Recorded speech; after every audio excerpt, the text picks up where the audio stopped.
யாதும் ஊரே யாவரும் கேளீர். அனைவருக்கும் வணக்கம்.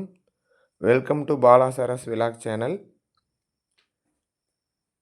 அதாவது தீபாவளிக்கு முன்னாடி யம தீபம் ஏற்றும் நாள் எந்த நாள்? அதாவது தீபாவளிக்கு முந்தைய நாளா? அப்படிங்கிறது நிறைய பேத்துக்கு சந்தேகம் இருக்கும்.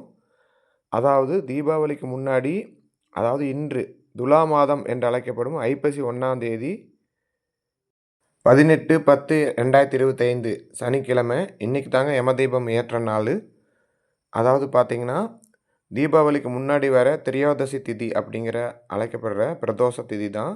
அதாவது இன்றைக்கி பார்த்தீங்கன்னா, மாத பிறப்பு ஐப்பசி 1ஆம் தேதி அன்னைக்கு, அது மட்டும் இல்லாமல் சனி பிரதோஷமாக சேர்ந்து வர்றது வந்து மிக மிக சிறப்பு. இன்றைக்கி பார்த்தீங்கன்னா, உங்கள் வீட்டு வாசலில் உங்கள் வீட்டில் எத்தனை பேர் இருக்கிறீங்களோ அத்தனை விளக்க வந்து கிழக்க பார்த்து மாலை 6 மணிக்கு ஏற்றணுங்க. இதுதான் யம தீபம். இந்த தீபம் எதனால் ஏற்றுறோன்னு பார்த்தீங்கன்னா, நம்ம வீட்டுக்கு எல்லாத்துக்கும் தீர்காயுள் கிடைக்கணும் அப்படிங்கிறதுக்காக.